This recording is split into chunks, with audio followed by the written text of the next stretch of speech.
Erik Thorvaldsson, lebih dikenal sebagai Erik the Red, bukanlah nama yang asing dalam sejarah penjelajahan Viking.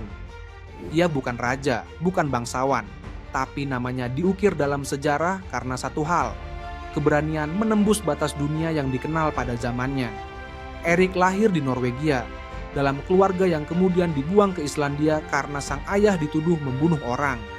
Ironisnya, Erik tumbuh besar menyaksikan keluarganya terasing dari tanah kelahiran. Dan darah pemberontak sang ayah sepertinya mengalir kuat dalam dirinya. Erik tumbuh sebagai pribadi keras kepala, pemarah, dan sulit dikendalikan. Tapi di balik sifat liarnya, ia adalah pemimpin alami.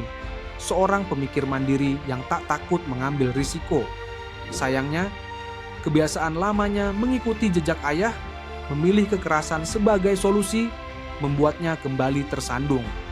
Di Islandia, Erik terlibat pertikaian berdarah yang berujung pada pengasingan. Ia kembali dibuang, kali ini oleh masyarakat yang dulunya memberinya tempat.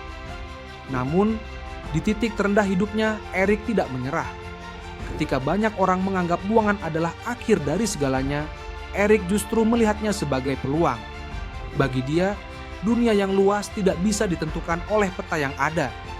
Jika tanah ini menolaknya, maka ia akan mencari tanah baru dan menciptakan dunia baru di ujung yang belum dijelajahi siapapun. Di saat orang-orang di sekitarnya sibuk bertahan hidup di dataran beku Islandia, Erik memandang ke barat, menuju wilayah yang belum diketahui siapapun secara pasti.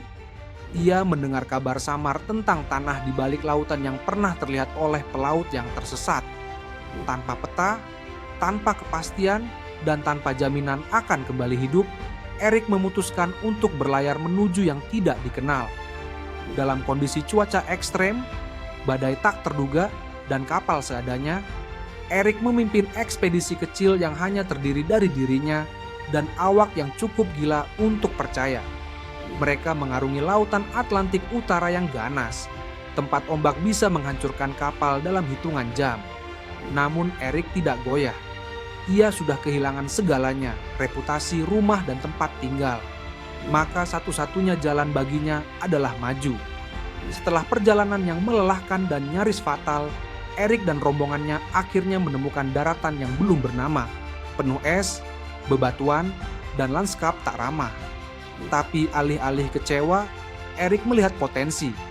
Di mata banyak orang, ini mungkin tempat yang tidak layak huni. Tapi bagi seorang buangan, tanah ini adalah kebebasan.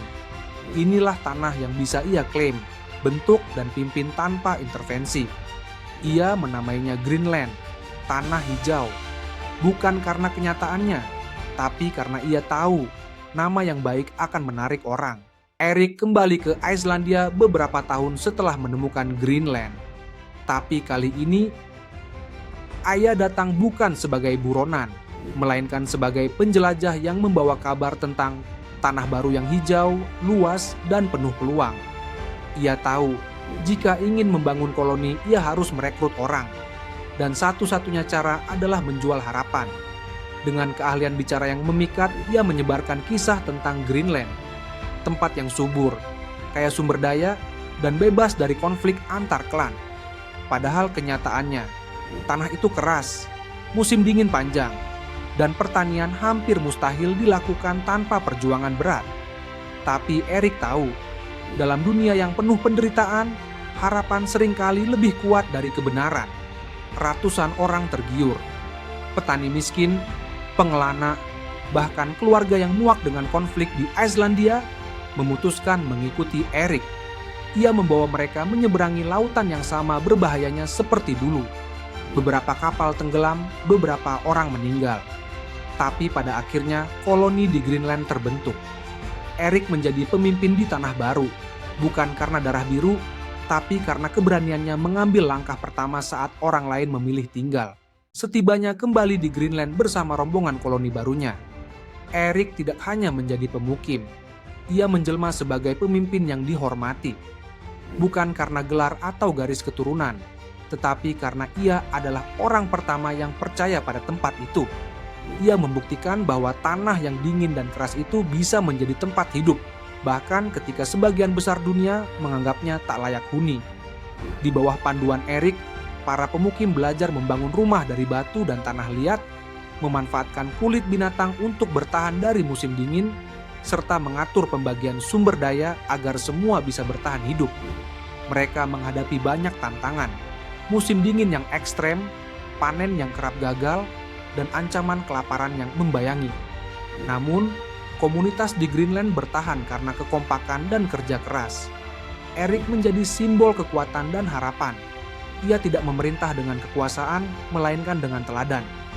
Ia tidak hanya menunjukkan arah, tapi juga ikut memikul beban. Bahkan ketika sakit, ia masih membantu membetulkan atap rumah tetangga dan berburu untuk memastikan tidak ada yang kelaparan. Seiring waktu, koloni Greenland mulai tumbuh. Anak-anak Erik termasuk Leif Erikson mulai mengikuti jejak sang ayah sebagai penjelajah. Tapi bagi Erik, tanah ini bukan sekadar tempat tinggal. Ini adalah bukti bahwa kegagalan bisa diubah menjadi permulaan baru. Bahwa dari kehancuran bisa lahir harapan. Di tanah yang dulu tidak dikenal siapapun, Erik menemukan makna dari hidup yang penuh luka. Membangun sesuatu yang lebih besar dari dirinya sendiri. Meski tampak kuat di luar, Erik tetap menyimpan luka batin yang dalam. Ia seringkali memandangi laut, seakan berharap bisa kembali ke tanah asalnya. Namun, ia tahu ia telah menjadi asing di tempat yang dulu disebut rumah. Dihukum, dicap sebagai berbahaya, dan ditolak oleh masyarakatnya sendiri adalah luka yang tidak pernah benar-benar pulih. Ia telah membangun kehidupan baru, tapi masa lalunya terus menghantui. Ia tahu Greenland adalah rumah pilihannya, bukan karena ia mencintai tempat itu sejak awal, melainkan karena tempat lain tidak lagi menerimanya. Ketika Leif, anaknya, memutuskan menjelajah lebih jauh ke arah barat dan akhirnya menemukan daratan baru yang sekarang kita kenal sebagai bagian dari benua Amerika, Erik merasa bangga sekaligus pilu. Ia adalah ayah dari penjelajah legendaris, namun ia sendiri tidak bisa ikut dalam perjalanan besar itu. Dalam hati kecilnya, ia tahu bahwa masa petualangannya telah usai. Ketika Erik jatuh dari kudanya beberapa hari sebelum keberangkatan Leif, luka fisik itu terasa seperti tanda dari alam bahwa ia harus merelakan masa mudanya berlalu. Di tahun-tahun terakhir hidupnya, Erik jarang lagi keluar dari pemukiman. Ia lebih sering duduk di depan api unggun, dikelilingi oleh anak-anak muda yang mendengarkan kisah-kisah masa lalunya. Meski tubuhnya melemah, suaranya tetap berwibawa. Ia tidak menyesali pilihannya, tapi ia juga tidak pernah melupakan rasa sakitnya.